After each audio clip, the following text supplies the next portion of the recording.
K D music ಅಂತ ಹೇಳಿದ ತಕ್ಷಣ ನನಗನ್ಸೋದು ಕೆ ಡಿ ಮ್ಯೂಸಿಕ್ಕಿಗೆ ಇನ್ವೆಸ್ಟ್ ಮಾಡಿರೋದ್ರಲ್ಲಿ ಒಂದು ದೊಡ್ಡ ಸಿನಿಮಾನೇ ಕನ್ನಡದಲ್ಲಿ ತೆಗಿಬೋದು. ಬರೀ ಮ್ಯೂಸಿಕ್ಗೆ ಅಷ್ಟು ಇನ್ವೆಸ್ಟ್ಮೆಂಟು ಮಾಡಿದ್ದೀವಿ. ಆ್ಯಂಡ್ ಅದಕ್ಕೆ ಮುಖ್ಯವಾದ ಕಾರಣ Supreeth sir and Kevin sir ಅವರ ಪ್ಯಾಷನ್ನು. ಈ ಭಗವಂತನ ಇಚ್ಛೆ ಇಲ್ಲದೆ ಒಂದು ಹುಲ್ಕಡ್ಡಿನೂ ಅಲ್ಲಾಡೋದಿಲ್ಲ ಅಂತ ಕೇಳಿದ್ದೀವಿ. ಅದೇ ರೀತಿ ಪ್ರೇಮ್ ಸರ್ ಮ್ಯೂಸಿಕ್ಕು ಅವರ ಆಲ್ಬಮಲ್ಲಿ ಪ್ರೇಮ್ ಸರ ಒಂದು ಅನುಮತಿ ಇಲ್ಲದೆ ಒಂದು ಸ್ಟ್ರಿಂಗು ಕೂಡ ಅಲ್ಲಾಡೋದಿಲ್ಲ ಮ್ಯೂಸಿಕಲ್ಲಿ. ಸೊ ಆ ಪ್ರತಿಯೊಂದು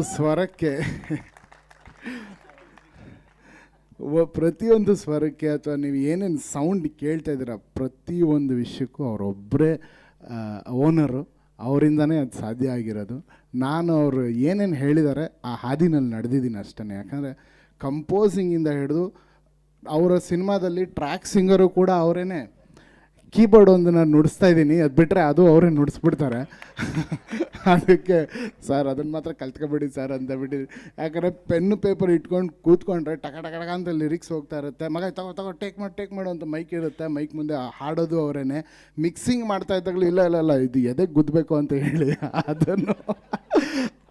ಅದನ್ನು ಪ್ರತಿಯೊಂದು ಸರ್ ಏನಂದರೆ ಒಂದು ವಿಷಯ ಚಿಕ್ಕ ಪೀಸ್ ಆಫ್ ಮ್ಯೂಸಿಕ್ ಇದ್ರೂ ನನಗೆ ವಾಟ್ಸಪ್ಪಲ್ಲಿ ಕಳಿಸ್ಬಿಡು ಕೇಳ್ಬಿಟ್ಟು ಮಾಡ್ತೀನಿ ಅಂತ ಇವತ್ತವ್ರಿಗೆ ಹೇಳೇ ಇಲ್ಲ.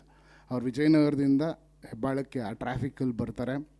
ಆ್ಯಂಡ್ ಈ ಹಾಡು ಪರ್ಟಿಕ್ಯುಲರಾಗಿ ಕಂಪೋಸಿಂಗಿಂದ ಮೊನ್ನೆ ಬಾಂಬೆನಲ್ಲಿ ಇವಾಗ ನೀವೇನು ಕೇಳಿದ್ರೆ ಅಟ್ಮಾಸ್ ಮಿಕ್ಸು ಅಲ್ಲಿವರೆಗೂ ಒಬ್ಬ ವ್ಯಕ್ತಿ ಸುಮ್ಮನೆ ಒಂದು ಕಂಬ ಥರ ನಿಂತಿದ್ರು, ಸ್ಕ್ರೀನ್ ಮುಂದೆ ಒಂದು ಸಿಂಹ ಥರ ನಿಂತಿದ್ರು.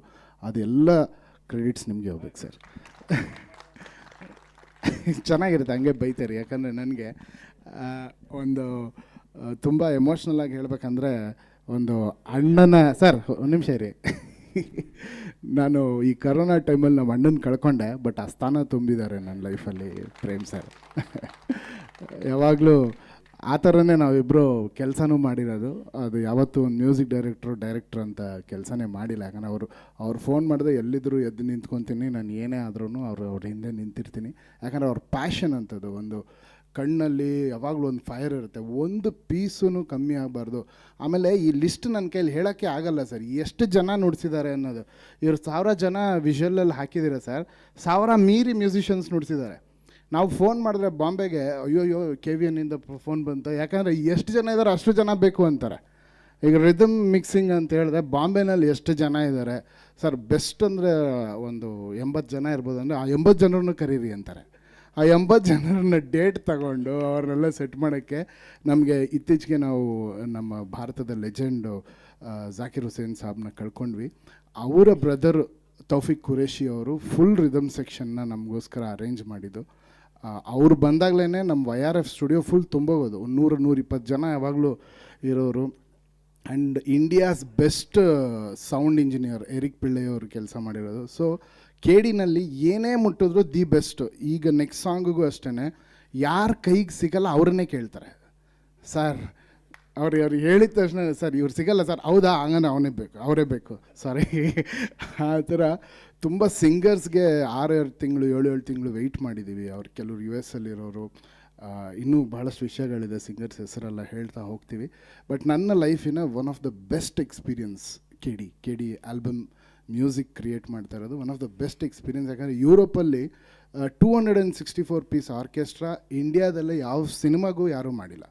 ಫಸ್ಟ್ ಟೈಮ್ KDದಲ್ಲಿ ಇಂಡಿಯಾದಲ್ಲೇ ಮಾಡಿದ. ಯಾಕಂದರೆ ಮತ್ತೆ ಅದಕ್ಕೆ ಅವರೇ ಯಾರು ಏನು ಮಾಡಿಲ್ಲ, ಹೈಯೆಸ್ಟ್ ಯಾವುದು ಸರ್ ಇದು ಒಂದು ಸಿಂಫನಿ ಅಂದರೆ ಒಂದು 264 ಪೀಸ್ ಹಾಕ್ಬೇಕು ಸರ್ ಅಂದರೆ ಅದೇ ಬೇಕು, ಓಕೆ ಬುಕ್ ಮಾಡಿ ಅಂತ.